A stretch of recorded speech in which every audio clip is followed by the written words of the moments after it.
Good evening all of you. चलिए हम लोग कुछ क्वेश्चंस कर लेते हैं। रिफ्रैक्शन में हमने कई सारे कॉन्सेप्ट डिस्कस कर लिए हैं।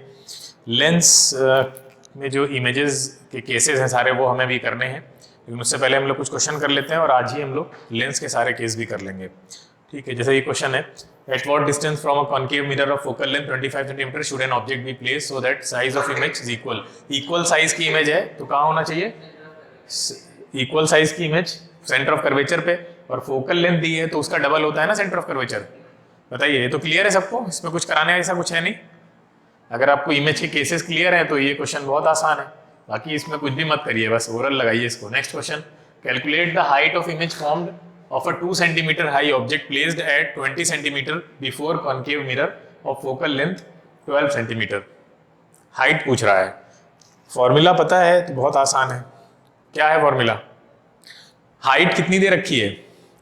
किसकी हाइट है? इमेज की हाइट दे रखी है आपको, है ना। इमेज की हाइट अगर 2 सेंटीमीटर दे रखी है और उसको 20 सेंटीमीटर कॉन्केव मिरर पे रखा गया है, कॉन्केव मिरर में 20 सेंटीमीटर पे इमेज रखी गई है और उसकी हाइट 2 सेंटीमीटर है, फोकल लेंथ इतनी दी हुई है। पूछ क्या रहा है आपसे? इमेज ही हाइट पूछ रहा है, सॉरी ऑब्जेक्ट की हाइट दे रखी है आपको 2 सेंटीमीटर हाई ऑब्जेक्ट, तो HO दिया हुआ है आपको 2 सेंटीमीटर, और क्या दिया है? U दिया हुआ है 20 सेंटीमीटर, F दिया हुआ है 12 सेंटीमीटर। पूछा क्या है? इमेज की हाइट HI पूछी है। कैसे करेंगे? इमेज की हाइट क्या होनी चाहिए?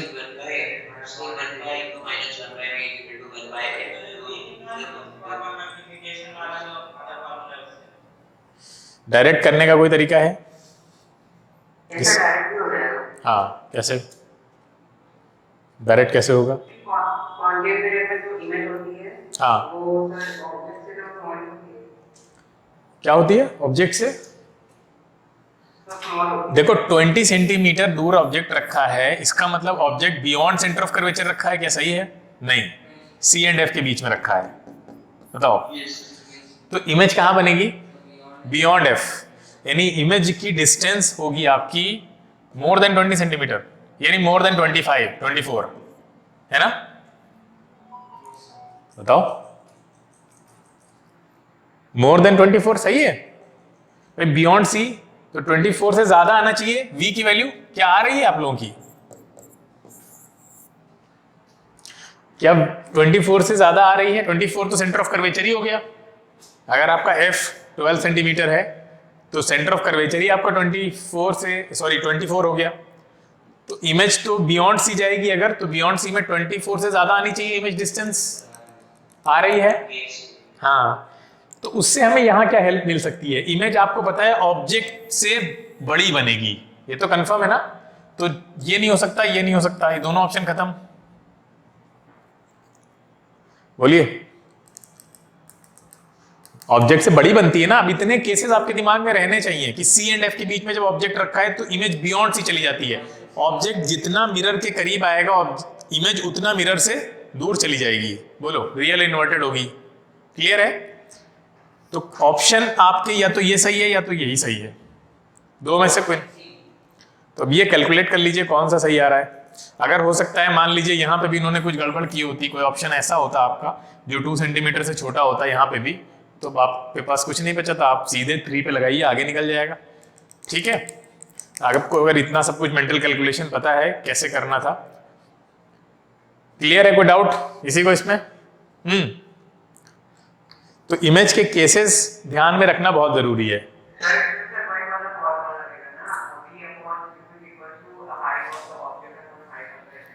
हाँ, लेकिन वहां पे 2 चीजें अननोन थी ना अभी भी आपके लिए। अगर आप V निकाल लेते हैं तब तो ठीक है आपका ये वाला। हाँ ठीक है, माइनस भी मत भूलिएगा, माइनस होता है लेंस, सॉरी मिरर में माइनस होगा, वहां माइनस नहीं होगा। हाँ ठीक है। अब एक चीज आप जानते हैं कि, लेकिन खैर यहाँ पे आपसे जब न्यूमेरिक वैल्यू पूछ लेता है तो फिर हम वो वाली चीजें काम नहीं आएंगी। यहाँ कौन सी -1 और +1 वाली है ना। आपको यहाँ क्या पता था कि मैग्निफिकेशन, हाँ एब्सोल्यूट वैल्यू आएगी। ठीक है, the image formed by a spherical mirror is virtual, the mirror is, कौन सा क्वेश्चन था, हाँ यही है। वर्चुअल तो दोनों ही बनाते हैं। Next, which of the following is not a use of concave mirror, पिछले वाले का आंसर ये दो, ये होगा थर्ड आपका, ठीक है। Next, which of the following is not a use of concave mirror, concave mirror, हाँ हाँ कौन सा, कॉन्केव मिरर, ये सही है, ये भी सही है। मिरर, मिरर बना सकते हैं उसको, मिरर बना सकते हैं, हाँ बना, मिरर तो किसी को भी बना सकते हैं, हाँ तो शेविंग मिरर होता ही है ना, शेविंग मिरर तो makeup mirror, shaving mirror, dentist mirror, हाँ होता है। स्ट्रीट लाइट में हमें लाइट फैलानी होती है, हाँ फैलानी होती है ना, डाइवर्ज करानी है, डाइवर्ज करने का काम इसका नहीं, इसका ना काम है कन्वर्ज करना लाइट को, ठीक है। हाँ तो क्या हो गया, मिरर रिफ्लेक्टर नहीं होता है क्या, मिरर रिफ्लेक्टर नहीं होता है बेटा, मिरर रिफ्लेक्टर होता है या नहीं होता है, तो फिर तो नेक्स्ट, हाँ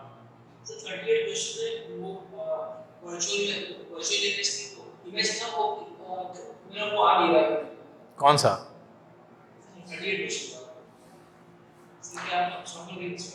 ये वाला, ये वाला क्या नहीं, क्या किसकी वैल्यू, v की, क्यों नहीं आ रही, क्या दिक्कत है।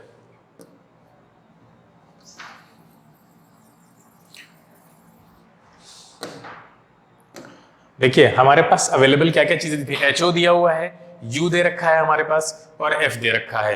इसका यूज कर करके हमें क्या निकालना है, V निकाल लेंगे हम, V निकाल लेंगे तो हमें हाइट निकाल आएगी। V नहीं निकाल पा रहे हो भाई, V तो ये फॉर्मूला लगाइए आप, सिंपल। तो F किस में लेंगे हम इसका, F नेगेटिव होता है कॉन्केव मिरर का, तो क्या आपने साइन का ध्यान रखा है, नहीं रखा है कि साइन में गड़बड़ कर दिए, 1/v तो निकालना ही हमें, u भी नेगेटिव होगा तो 1/ कितना दे रखे, तो ये साइन नहीं रखे होंगे बेटा आपने, साइन के साथ रखी वैल्यूज, हाँ तो फिर वो भूल गए तो फिर बहुत दिक्कत हो गई, पाप कर दिया आपने बहुत बड़ा, साइन ही तो ध्यान रखने होते हैं। The magnification M, the image distance v and focal length f of a spherical mirror are related है। इस पे क्वेश्चन एनटीएससी स्टेज 2 में आया था, डायरेक्ट न्यूमेरिकल बेस्ड क्वेश्चन था वो, लेकिन अगर आपको ये फॉर्मूला पता है तभी आप लगा पाएंगे इन दोनों का आपस में। ये फॉर्मूला बनता कैसे, चलो देखते हैं। देखिए 1/f अपॉन 1/v, हाँ ठीक है, u, और इसका क्या होता है -v/u होता है। अब देखिए इस पूरे फॉर्मूले में क्या गायब है वो पकड़ना है, क्या गायब है, u गायब है बेटा, u गायब है, हाँ u गायब है तो u गायब कर देते हैं उठा के, ठीक है। अब देखिए यहां से u की वैल्यू क्या आएगी, -v/m, इसको, इस u की वैल्यू को यहां पुट करो, क्या मिलेगा, ये आपका आएगा m/v है ना, और ये हो जाएगा माइनस, सही है। तो इसको आप लिख सकते हैं 1 - m/v, बताइए कौन सा ऑप्शन मैच करेगा, तो ये हो जाएगा आपका, m निकालना है ना हमें, m निकालना है तो ये होगा v/f = 1 - m, सही है, हाँ सही है। तो m आ जाएगा यहां से आपके पास 1 - v/f, तो m हो जाएगा f - v/f, कौन सा ऑप्शन है, फर्स्ट। तो ये फॉर्मूला याद रखिए, इमेज के टर्म में भी और ऑब्जेक्ट के टर्म में भी। एक बार इमेज को एलिमिनेट करके भी निकालिए फॉर्मूला, दोनों याद होने चाहिए आपको, डायरेक्ट यूज है इसका। आगे चलिए, a 2 centimetre high object is placed perpendicular to the principal axis of a concave mirror. Concave mirror की प्रिंसिपल एक्सिस है, उस पर 2 सेंटीमीटर हाई ऑब्जेक्ट को ऐसे रखा है। फिर कह रहे हैं the distance of the object from the mirror is 30 centimetre, ये 30 सेंटीमीटर है, and its image is formed 60 centimetre from the mirror, ठीक है। मिरर से 60 सेंटीमीटर की दूरी पे बन रही है, यानी इधर ही बन रही होगी कहीं ना कहीं, है ना, नीचे की तरफ, ये 60 होगी। फिर क्या बोल रहे हैं, on the same side of the mirror, बोल भी दिया, then the height of the image formed, देखो 2 से ज्यादा ही होगी, ये ऑप्शन नहीं हो सकता, है ना, 2 से तो बड़ी होगी, क्योंकि आपको पता है इमेज जब इधर दूर जाती है तो बड़ी होती है। अब आप देखिए यहाँ पे आपको एक चीज दिख रही होगी कि जो इसका मैग्निफिकेशन है वो है -2 है, -2 मैग्निफिकेशन -2 है बेटा। तो मैग्निफिकेशन -2 है तो फॉर्मूला हम सब जानते हैं, एच आई क्या हो जाएगा, H I upon H O is equal to -2। तो एच आई कितनी आ गई यहाँ से, डायरेक्ट निकाल लीजिए आप, -4। माइनस साइन खाली दिखा रहा है कि वो नीचे है, ठीक है, इसके प्रिंसिपल एक्सिस के नीचे है तो 4। तो आसान है, निकाल लिया हमने, सब डेटा हमें दिया हुआ है। क्लियर है, बताइए। Next, a real equal in size to the object is obtained when the object is placed. बहुत आसान क्वेश्चन है, ठीक है।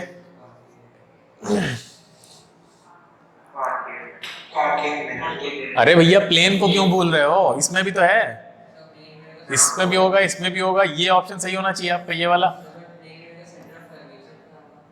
तो उसने कहा बोला है सेंटर ऑफ कर्वेचर, अच्छा हाँ सेंटर ऑफ नहीं, तो इसमें तो कहीं पे भी रखो ना, प्लेन मिरर में तो सेम साइज बनती है ना आपके लिए, प्लेन मिरर में तो कहीं पे भी रखो ना। अरे तो भैया प्लेन मिरर में आप कहीं ले जाइए ना, तो जब वो बनी रही है पूरी सेम साइज की, तो हर जगह जब बन रही है, सारे केसेस हमें पता है, तो हम ये कैसे कहते हैं कि नहीं सेंटर ऑफ कर्वेचर में नहीं बनेगी, बोलो। इन्फिनिटी पे होता है फोकल लेंथ उसका, तो सेंटर ऑफ कर्वेचर भी इन्फिनिटी पे चला जाएगा, कोई दिक्कत नहीं है। क्या चीज, अच्छा हाँ सही कह रहा है, गड़बड़ हो गई एक, कि उसने एक कंडीशन आपको दी है, कौन सी, ये वाली, जिससे आंसर हमारा, हाँ लेकिन वो केस उतना क्लियर नहीं है आपके लिए, ठीक है। आप अपने इस लेवल पे सिर्फ एक ही मिरर में श्योर हो सकते हैं, फिर वहां पे वर्चुअल ऑब्जेक्ट भी तो आ जाएगा कि इसमें, हाँ ना बिल्कुल बिल्कुल करना है, क्योंकि आपके सिलेबस में वो कहीं नहीं, इवन एनटीएससी के सिलेबस में भी नहीं है, मतलब एनटीएससी का ऐसा कोई सिलेबस डिक्लेयर्ड नहीं है, यानी उस लेवल के सवाल उन्होंने भी नहीं पूछे हुए हैं कि जहाँ पे वर्चुअल मान लें हम ऑब्जेक्ट को, फिर तो फिर बहुत ज़्यादा स्कोप खुल जाता है ना, फिर आप कॉन्केव में भी मान लीजिए, कॉन्वेक्स में भी मान लीजिए, फिर अलग ही एक नई दुनिया खुल जाएगी पूरी, तो वहाँ नहीं जाना है अभी, नॉलेज के लिए याद रखिए। Which of the following mirrors always forms a virtual image. अगर इस तरह का कोई क्वेश्चन बनाता है कि क्या प्लेन मिरर किसी केस में वर्चुअल इमेज नहीं, रियल इमेज नहीं बना सकता, अब ऐसा अगर स्पेसिफिक सवाल है तो आपको खुद ही दिख रहा होगा कि हाँ वहां पे हमें कैसे आंसर करना है ना, लेकिन ऐसे जनरल क्वेश्चन में आप अपनी इतनी एडवांस लेवल की थिंकिंग नहीं लगाएंगे, ठीक है। Which of the following mirrors always forms a virtual image of real object. Fourth है, हाँ प्लेन मिरर हमेशा बनाएंगे, हाँ ठीक है, कॉन्वेक्स और plane. Relation between object distance u, image distance v and focal length of a mirror is called. अरे बहुत आसान, मिरर फॉर्मूला है, मिरर फॉर्मूला कहलाता है, और आप 12th में जाएंगे तो इसी को लेंस मेकर फॉर्मूला भी बोलते हैं, लेकिन कहते हैं ये तो मिरर की बात हो रही है, लेंस में जो फॉर्मूला बनते हैं उसी को हम लोग लेंस मेकर की तरह भी यूज करते हैं। तो magnification of a image formed by a spherical mirror is negative, then the image is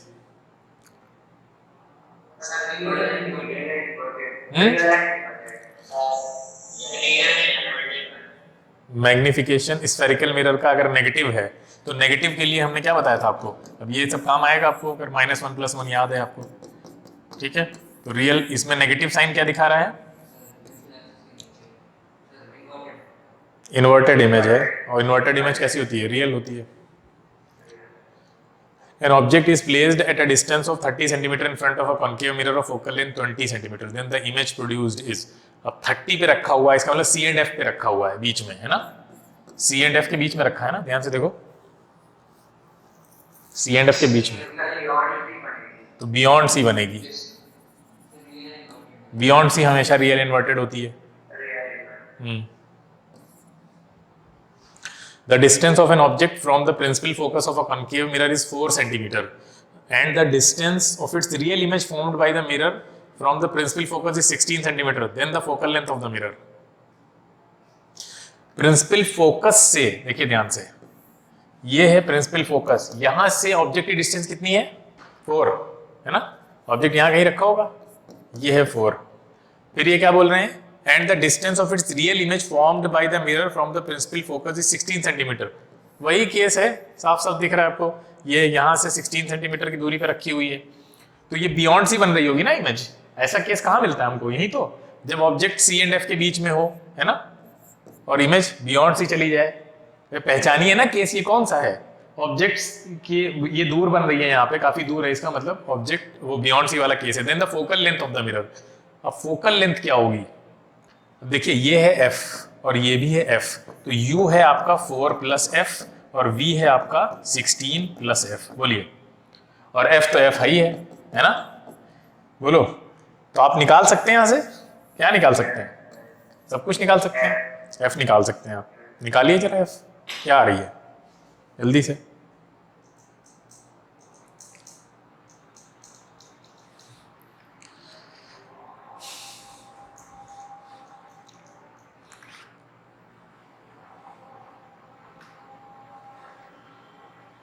देखिए f 4 नहीं होगी, कंफर्म। सी पे नहीं रखा है ऑब्जेक्ट, क्लियर है?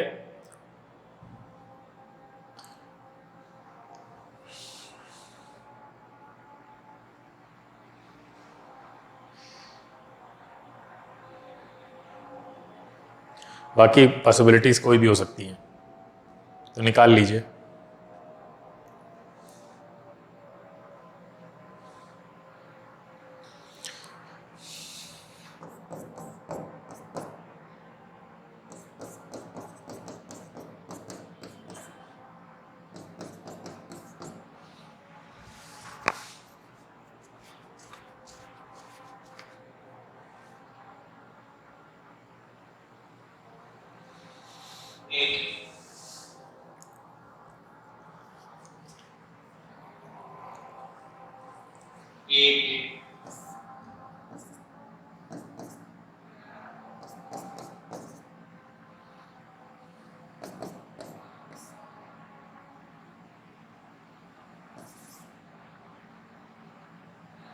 नहीं 8 कहाँ से आ जाएगी? 8 आ रही है? 8 आएगी नहीं, देखो कहाँ इक्वल ही नहीं हो रहा है। देखो आसान तरीका ऐसे क्वेश्चंस को करने का, आप इसमें वो सब मत लगाइए क्योंकि स्क्वायर स्क्वायर में चला जाएगा, दिक्कत होगी। सुनिए, वैल्यू रखिए, अरे वैल्यू कुछ मत करना है, वैल्यू रखो, 8 को रखो। 8 रखोगे तो 1/8, यहाँ क्या आएगा 24, यहाँ क्या आएगा 12, है ना? अब आपको साफ साफ दिख रहा है कि नीचे एलसीएम 24 आएगा और ऊपर 3 बन रहा है। 3 को डिवाइड भी करेंगे तो 8 आ रहा है। बोलो आ रहा है ना? अरे भाई ये देखो, सॉरी 2, तो ये 3/24 और यहाँ 1/8 है, बराबर है? हाँ, तो 8 बिल्कुल सही है, यही मैच कर गया। ऐसी सिचुएशन में अरे फोकल लेंथ को 8 मान रहे हैं ना हम, तो ऑप्शन में 8 चेक कर रहे हैं कि ऑप्शन सही है या नहीं। हाँ, तो ऑप्शन ही चेक करना है ऐसी सिचुएशन में। कभी भी क्वाड्रेटिक मत बना देना कंपटीशन में, अच्छा खासा क्वेश्चन वो टाइम खा जाएगा ये। आप सारे ऑप्शन चेक कर लीजिए। पहला तो हमने ऐसे कॉमन सेंस से एलिमिनेट कर दिया, थोड़ा हमने कहा ना कॉमन सेंस यूज करो। कॉमन सेंस से पहला एलिमिनेट हो गया क्योंकि सी पे तो नहीं हो सकता ना, ऑब्वियस सी बात है। सी पे होता तो दोनों की डिस्टेंस बराबर होती, तो पहला तो है सॉरी एफ पे नहीं, सी पे नहीं हो सकता। अगर आप 4 लेते हैं तो वो सी पे हो जाएगा ना। अरे बेटा अगर आप इसको 4 ले लेते हो तो वो सी पे हो जाएगा ना, सी पे नहीं है।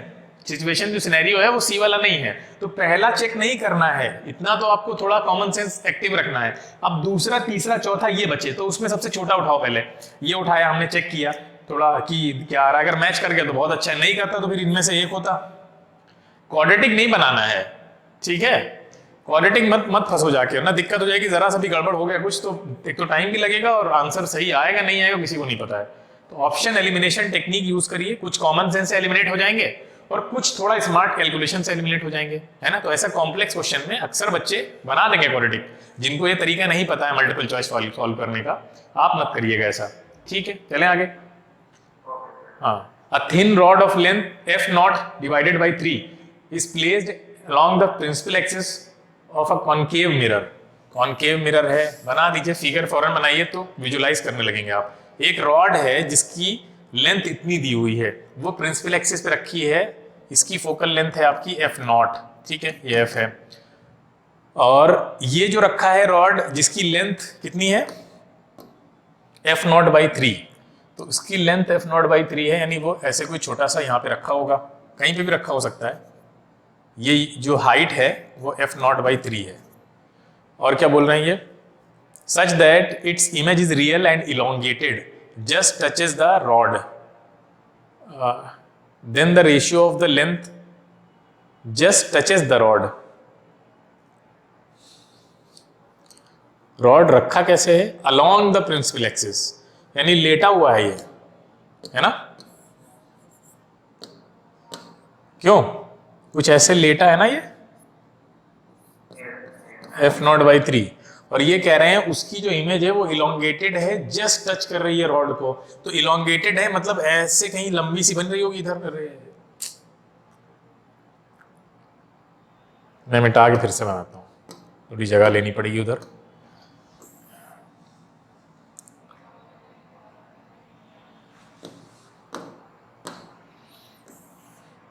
यहाँ देखिए, ये हो गया फोकस आपका, और ये बोल रहे हैं ये है f0 फोकल लेंथ। एक ऑब्जेक्ट है जो अलोंग द प्रिंसिपल एक्सिस रखा हुआ है, ठीक है, और इसका जो लेंथ है वो है इसका 1/3, ठीक है। ये आपका ऑब्जेक्ट है, इसकी जो इमेज बन रही है वो ये कह रहे हैं कि जस्ट टच कर रही है, यानी ऐसे बन रही होगी ना, इलोंगेटेड। बोलिए, ऐसे ही लग रहा है, ऐसे ही बन रही होगी कहीं ना कहीं। तो वही सी एंड एफ और बियॉन्ड सी वाला कॉन्सेप्ट लग रहा है हमें यहाँ पे भी, सिंपल सा, क्योंकि ये इमेज यहाँ बन रही है, इधर थोड़ा सा इधर भाग रही है, तो इसका मतलब ये सी एंड एफ के बीच में कहीं रखा है। ये मान लेते हैं यहाँ पे कहीं सी होगा, ये यहाँ पे कहीं रखा है और इमेज इधर भाग रही है। तो then the ratio of length of image to that of object, ठीक है। तो आपसे पूछ रहा है HI/HO का रेशियो क्या है, कैसे निकालेंगे? सर हमारी जो इमेज है जो ऑपोजिट की इमेज की लेंथ वो f + f0 प्लस हमारी x को मानते हैं की लेंथ को। ऑब्जेक्ट कहाँ रखा है, उसकी डिस्टेंस,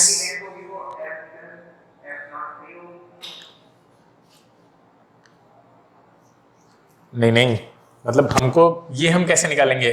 ये तो हमें पता है, ये नहीं पता है ना, इमेज वाली, इमेज के बारे में कुछ नहीं बोल रहा है, रियल है, इलोंगेटेड है, जस्ट टचेस द रॉड बोल रहा है।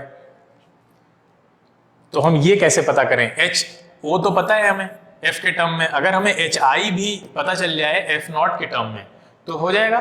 बोलो, अगर HI भी पता, हाँ, तो मैग्निफिकेशन क्या निकालना पड़ेगा? ये वाला फॉर्मूला हमारी हेल्प कर सकता है, ये वाला। लेकिन ये वाले फॉर्मूले में दिक्कत ये है कि ना हमें U पता है ना हमें V पता है। हाँ, तो क्या कर सकते हैं हम इसमें? क्या ऑप्शंस हैं हमारे पास? फिर एक ऑप्शन है, हम क्या कर सकते हैं, देखिए यहाँ पे ये होता है ना फॉर्मूला लेंथ वाला, तो हमें पता है। अब देखिए इसमें हमारे पास एक ऑप्शन ये है कि ये तो हो गया 1/f0, हम U और V को HI और HO के टर्म में रख देंगे, खत्म, डायरेक्ट उठा के रख सकते हैं ना भाई, दोनों को उठा के हम अगर इसके टर्म में रख दें तो भी तो हमारा काम हो जाएगा। तो चलो रखो भाई, U को और V को यहां से आप HI और HO के टर्म में रख दो, निकल आएगा। हाँ हाँ,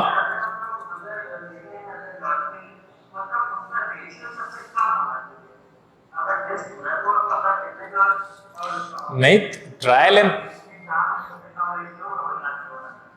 एंड एरर वाला जो अगर तुम लगाओगे भी तो उसमें आप देखेंगे कि न्यूमरेटर तो सब में बड़ा होगा। ये देखिए इसमें भी बड़ा है, इसमें भी बड़ा है। चलो इसको अगर ये देखिए, अगर तुम सोच रहे हो ये वाला आंसर होगा, ये बोल रहे हो तुम, 4th होना चाहिए। हाँ 2,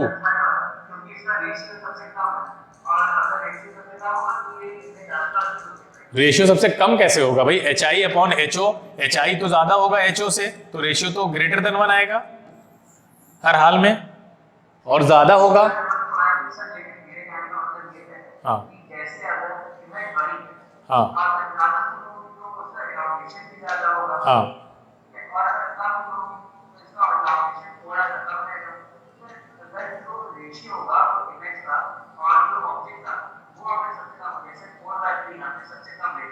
क्यों रेशियो कम क्यों होगा, ये क्यों कह रहे हो?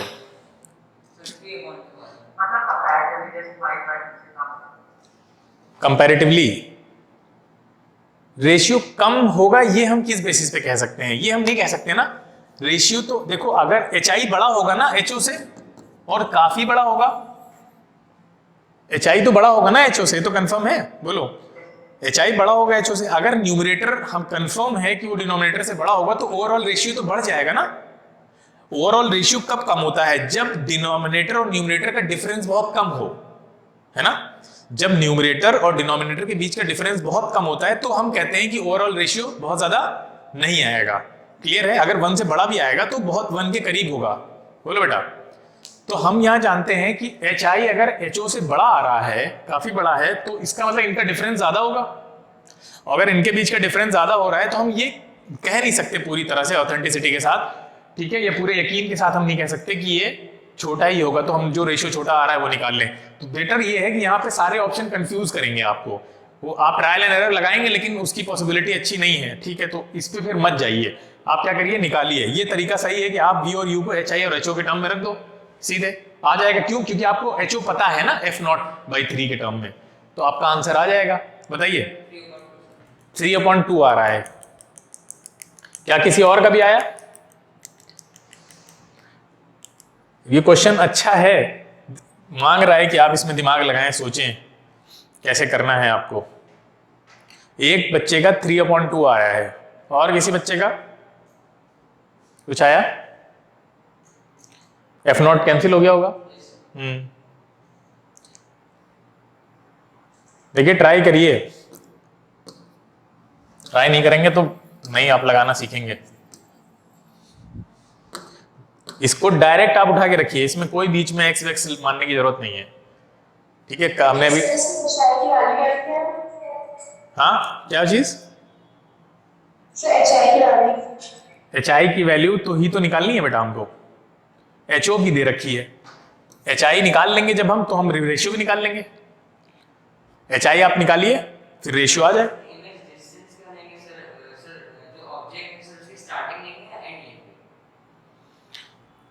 इमेज डिस्टेंस क्यों लेंगे हम, जरूरत क्या है? बाकी में तो क्वेश्चन बदल जाएगा सिनेरियो, यह तो डाउटफुल है ना। यहाँ तो इमेज डिस्टेंस हमें कंफर्म हो ही नहीं सकती है, ठीक है। सिर्फ रेशियो कंफर्म हो सकता है V/U वाला, वो भी इसकी वजह से, जो रेशियो आपने निकाला है वही तो आएगा।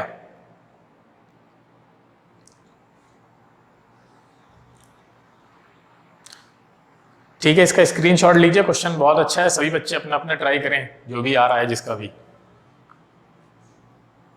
चलें आगे, हो गया। ये देखिए,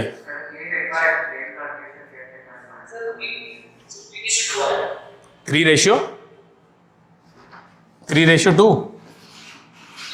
हाँ ठीक है, जिनका भी 3:2 आ रहा है सही है, 3:2 ही आएगा। इसकी जगह पे वैल्यूज रखो बेटा, वैल्यू रखो। 1/U कितना रखा बेटा, बताइए कितना रखे हम यहाँ पे? U की जगह पे क्या रखना है?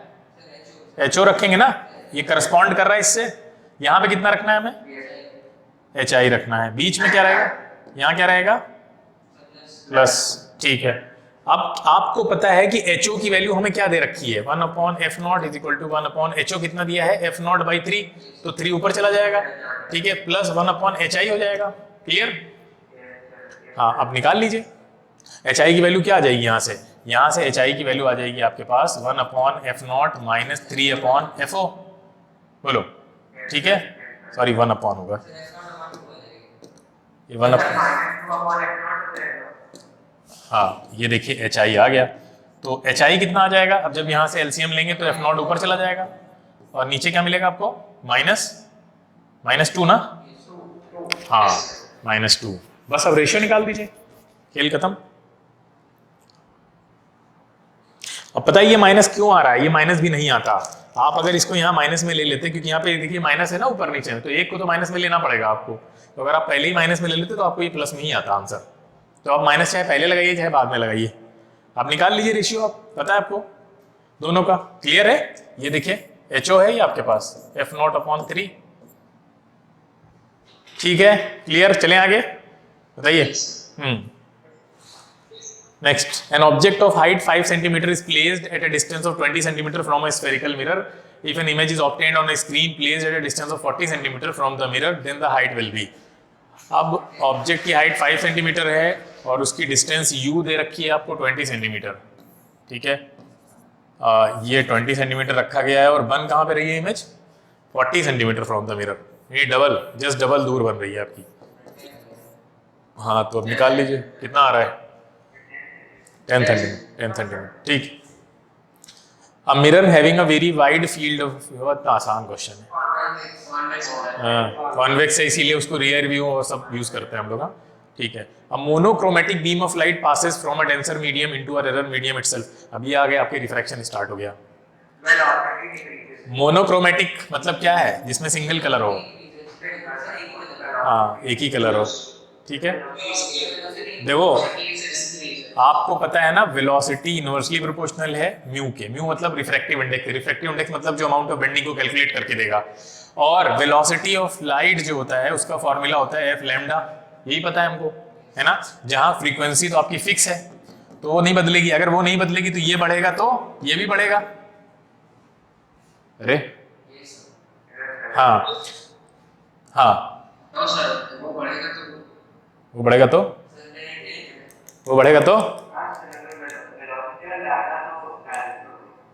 तो वेलोसिटी और लैम्डा यहां से पता चला कि डायरेक्टली प्रोपोर्शनल होती है, इसका मतलब लैम्डा भी इनवर्सली प्रोपोर्शनल होता है म्यू के।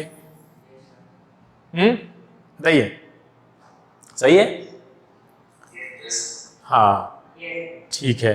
एंगल ऑफ इंसिडेंस के टर्म में क्या फॉर्मूला होता है, sine i upon sine r equal to क्या होता है mu two upon mu one. इससे अच्छा तरीका याद रखने का ये है कि mu one sine i equal to mu two sine r. ये जो फॉर्मूला नीट वाला हमने अभी किया भी था ना, नीट में क्वेश्चन आया था ये वाला, देखा होगा वीडियो, तो उसमें हाँ पहला ही क्वेश्चन ये वाला था। तो ये फॉर्मूला आपको बहुत अच्छे से याद रखना है कि पहले मीडियम का रिफ्रैक्टिव इंडेक्स और angle of incidence equal to जिसमें रिफ्रैक्शन होके जा रही है उसका एंगल ऑफ रिफ्रैक्शन का साइन एंगल और उसका रिफ्रैक्टिव इंडेक्स। तो यहाँ पे क्या आंसर होगा, वेलोसिटी इंक्रीजेस, ठीक है। A light wave has a frequency of this and wavelength this in the medium, the refractive index of the medium.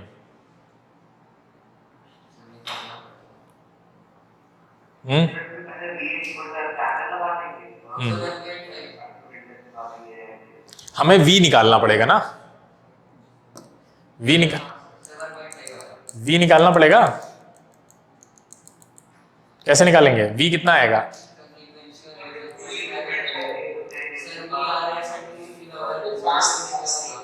तो रिफ्रैक्टिव इंडेक्स कैसे निकालेंगे,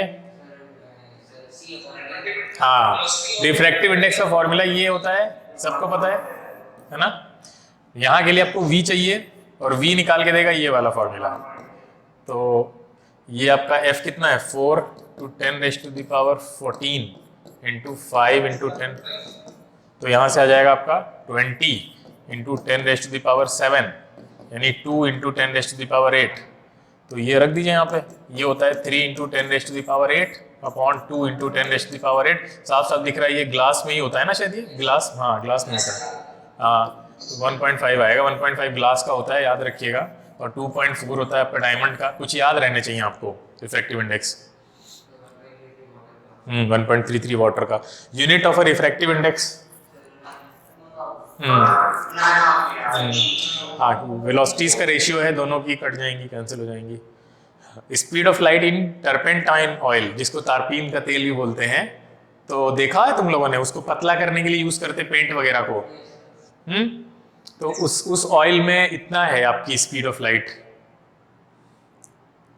अब देखिए टर्पेंटाइन ऑयल जो होता है आपका, ये इसकी मास डेंसिटी कम होती है, पता है, इसकी जो मास डेंसिटी होती है वो कम होती है, लेकिन ये ऑप्टिकली डेंसर है, इसीलिए यहीं पे आके ऑप्टिकल डेंसिटी और मास डेंसिटी में थोड़ा डिफरेंस हो जाता है।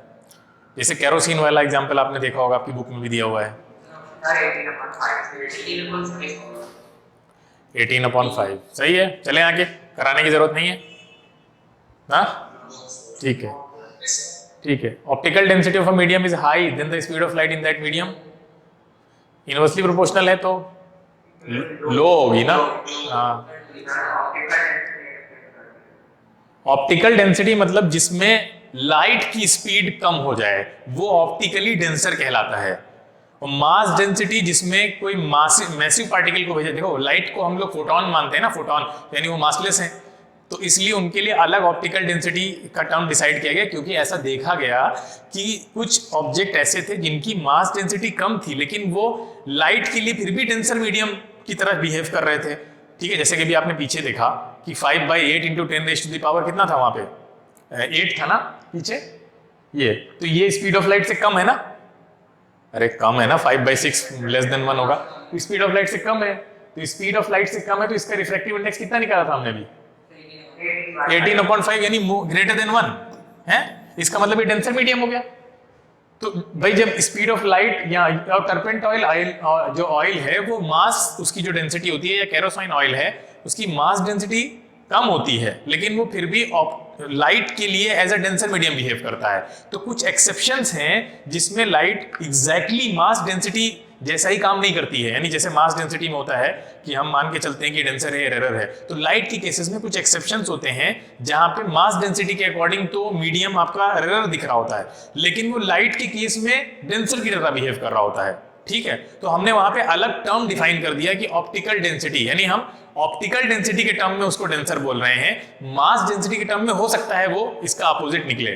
ठीक है, तो 90% केसेस में सेम होते हैं दोनों, लेकिन कुछ केसेस ऐसे हैं जहां पे कुछ अलग बिहेवियर भी शो करते हैं वो मीडियम्स। हो सकता है वो मास डेंसिटी उसकी कम रही हो लेकिन वो ऑप्टिक्स के लिए, लाइट के लिए वो क्या शो करे, डेंसर मीडियम बन जाए।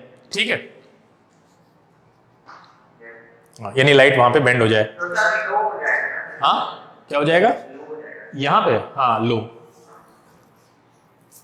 The term refraction of light is, optical density को इस तरह समझो, ऑप्टिकल डेंसिटी अगर ज्यादा है, ऑप्टिकल डेंसिटी जो है वो इनवर्सली प्रोपोर्शनल है वेलोसिटी ऑफ लाइट के। ठीक है, अगर ऑप्टिकल डेंसिटी ज्यादा है तो लाइट की स्पीड कम हो जाएगी। ठीक है, क्या होगा इसका 1। ठीक, light travels through a glass plate of thickness t and having refractive index n. If c is the velocity of light in vacuum, then the time taken by the light to travel this thickness of glass. Simple formula लगाइए speed distance time वाला, ये वाला,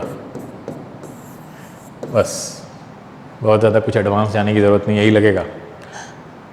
यहाँ पे displacement भी है, सब कुछ है। ग्लास प्लेट है जिसमें लाइट ट्रेवल कर रही है। ठीक है, ग्लास प्लेट है, उसकी थिकनेस भी दे रखी है आपको t, रिफ्रैक्टिव इंडेक्स है उसका n,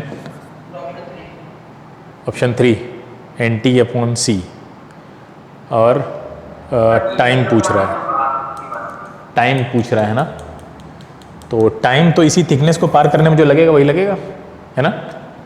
बोलिए और क्या दिया हुआ है। हाँ देखिए क्या चीज़,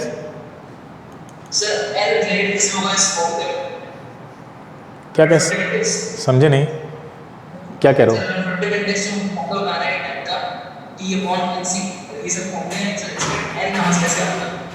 फॉर्मूले में आया कहाँ से ये पूछ रहे हो। हाँ तो वही करने जा रहे हैं। ये देखिए अगर हम यहाँ पे सिंपल उसकी क्या निकालना है, हमको टाइम निकालना है, तो टाइम का फॉर्मूला क्या हो जाएगा, डिस्प्लेसमेंट अपॉन स्पीड है, यही होगा। तो डिस्प्लेसमेंट कितना कवर कर रहा है, टी, ये तो कंफर्म है, टी थिकनेस है तो उतना ही डिस्प्लेसमेंट होगा ना, ये वाली जो थिकनेस है आपकी। अब आपको पता है स्पीड को आप कैसे लिख सकते हैं, रिफ्रैक्टिव इंडेक्स के टर्म में स्पीड का फॉर्मूला सबको पता है, आसान है क्वेश्चन भाई। आपको पता है n = c/v, तो v = c/n, यही है, सही किया है, अरे सही तो है। अच्छा लाइट की स्पीड है, सॉरी स्पीड ऑफ लाइट, तो c = nv हो जाएगा ना।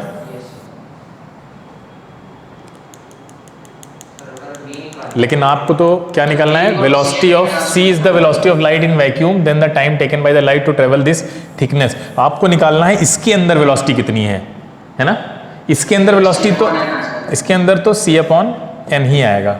ठीक है, तो यहाँ पे हम v रखेंगे तो ये क्या हो जाएगा, c/n, तो n ऊपर चला जाएगा। बोलो, तो यहाँ से तो आ रहा है NT/c, थर्ड ऑप्शन सही है। A plain glass slab is kept over various colored letters. The letter which appears least raised. हाँ, रेड क्यों? क्योंकि रेड का लैम्डा बड़ा होगा किससे? सबसे ही बड़ा होगा।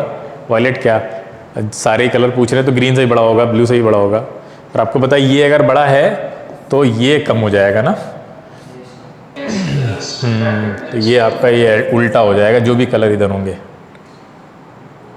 A rectangular tank of depth 8 meter is full of water. The bottom is seen at the depth of. ये कॉन्सेप्ट सबको पता है ना, रियल डेप्थ एपरेंट डेप्थ वाला, बताओ।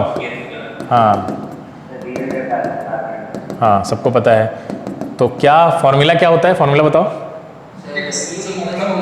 Real depth is equal to क्या होता है? नहीं फॉर्मूला बताइए।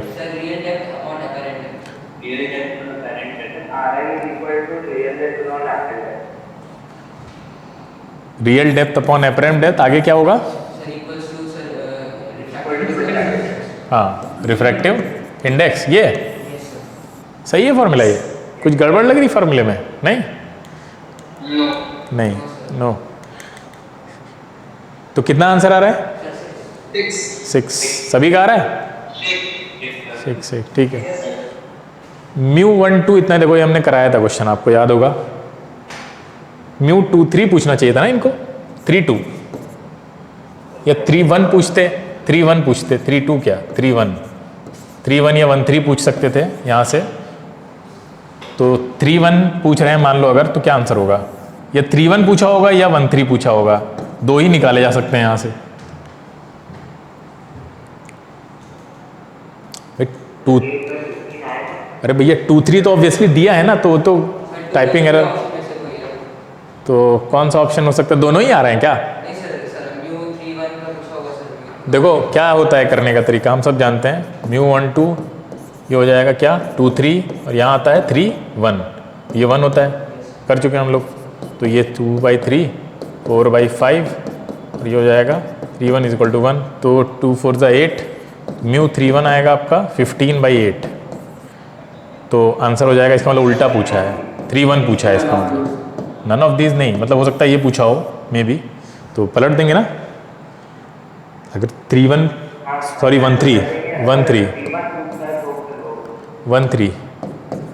के लिए पलट देंगे इसको। अब कुछ भी हो जाता, मतलब हो सकता है यहाँ पे पता नहीं क्लियरली, वहाँ पे टाइपिंग एरर है कुछ। हाँ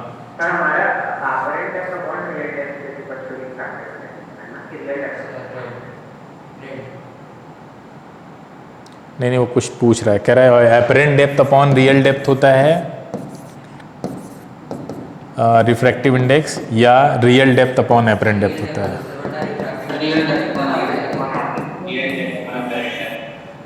बताइए।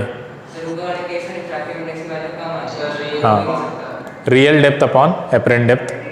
ठीक है, चलिए क्वेश्चन का आंसर बताइए। अभी इसका डेरिवेशन हम कराएंगे, इसका डेरिवेशन हम करा देंगे पूरा, ठीक है? ठीक है, परेशान मत होइए, रिवाइज करा देंगे। Which of the following colour of light will have maximum speed in water? हाँ रेड, ठीक है। Next, consider the figure shown below and find out the angle of refraction. तो आसान है वही, अभी जो हमने एक तरीका बताया था उससे भी लगा सकते हो ना। अरे अभी बताया था। अब यहाँ पे आपको मीडियम 2 के बारे में कोई नॉलेज है या नहीं है? हाँ देखिए 1 और 2, इसका क्या मतलब है? इसका मतलब है μ2 अपॉन μ1, ये हम जानते हैं ना, बोलो। तो इसका मतलब ये है कि ये 1/√3 दे रखा है, तो μ2 एरर है, कंफर्म। μ2 ही तो होता है ऊपर।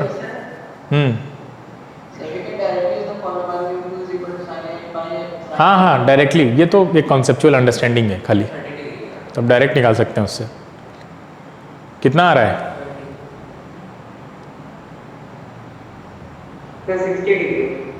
60 डिग्री। 60 कैसे आएगा? 60 आ रहा है? तो इंसिडेंट रे क्या है? 30 डिग्री पे इस type incident angle 30। Incident angle 30 नहीं, यहाँ तो 60 दे रखा है इन्होंने। सर वो नॉर्मल से 30 हाँ बिल्कुल, ये यहाँ से लेना है आपको, ये कितना आ जाएगा? 30 डिग्री आ जाएगा, ठीक है। अदरवाइज अगर ये 60 है तो कोई ऑप्शन ऐसा है ही नहीं जो इसको डेंसर मीडियम बना दे, क्योंकि वहाँ तो एंगल कैसा हो जाएगा भाई?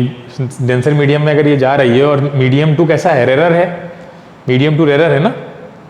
अरे भाई मीडियम टू रेरर है, मीडियम टू रेरर है तो एंगल बढ़ जाएगा ना। रेरर मीडियम में एंगल ऑफ रिफ्रैक्शन बढ़ जाएगा अगर कोई ऑब्जेक्ट डेंसर टू रेरर जा रही है, ठीक है। हाँ हाँ 60 डिग्री, हाँ एक 1/1 कैसे पता लगा कि एक लेवल है? हाँ ये हमको ऐसे पता चला कि हम ये फॉर्मूला जानते हैं ना रिलेटिव रिफ्रैक्टिव इंडेक्स का। भाई रिफ्रैक्टिव इंडेक्स का हम ये करा भी चुके हैं आप लोगों को, अभी जो पिछली क्लास हुई थी उससे पहले वाली क्लास में कराया था कि कैसे पढ़ते हैं अगर दो रिफ्रैक्टिव है। देखिए 1:2 दे रखा है ना यहाँ पे, देखिए इसको पकड़िए, ये आपको दे रखा है, इसका क्या मतलब? हाँ इसका, हाँ तो इसमें इसको μ2 ऊपर रखते हैं, μ1 नीचे रखते हैं, बताया था। और वेलोसिटी के टर्म में अगर होता तो ये v1/v2 होता, ये भी बताया था, याद है? हाँ तो इससे हमें पता चला कि ये अगर इसकी वैल्यू हम यहाँ रखते हैं 1/√3 तो यहाँ आ रहा है μ2, यहाँ आ रहा है μ1। बोलिए क्लियर है?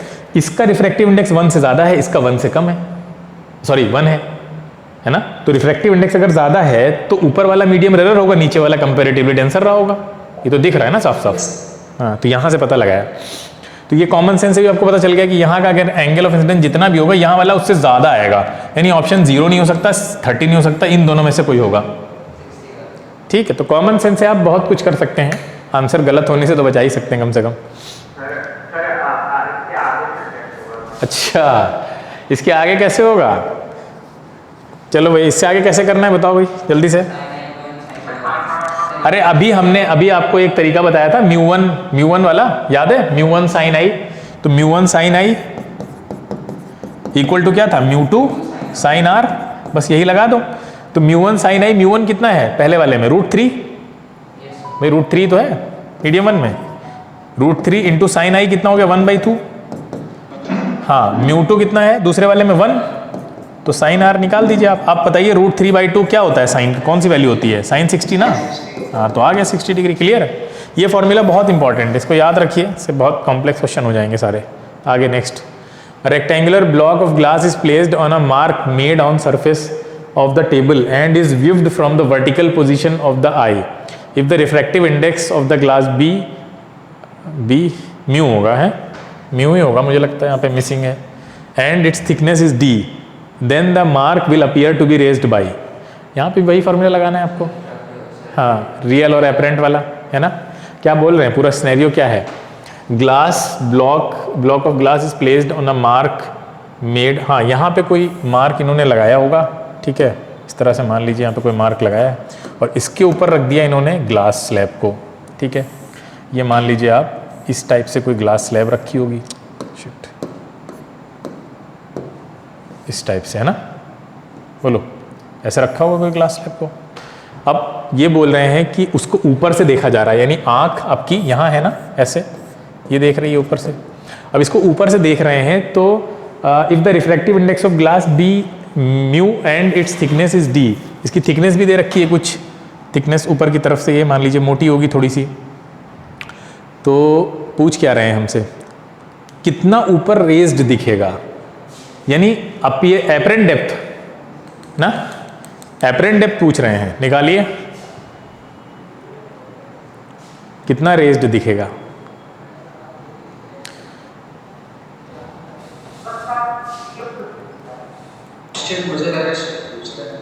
क्या पूछ रहा है? शिफ्ट पूछ रहा है, हाँ। रेज्ड बाय, करेक्ट आंसर कौन सा आंसर? सर 2 है, 2 ये आ रहा है एक बच्चे का आंसर, बाकी लोग ट्राई करें। हाँ सर 2 आ रहा है। 2 आ रहा है, सभी लोग का यही आ रहा है।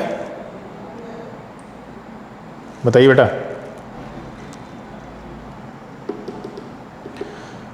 क्वेश्चन अच्छा है, काफ़ी अच्छा क्वेश्चन है। चलिए हम लोग कल इसके ऊपर एक डेरिवेशन करते हैं अच्छा सा, थोड़ा एडवांस लेवल की चीज़ें भी देखेंगे रियल और एपरेंट में और शिफ्ट के बारे में, तो कॉन्सेप्ट और अच्छी स्ट्रांग हो जाएगा। तो इस तरह के क्वेश्चन जो भी अब आएंगे आगे से आपके पास, आप आराम से कर लेंगे। ये वाला कर लेंगे सर। ये कल करते हैं, बस टाइम भी हो गया आपका। ठीक।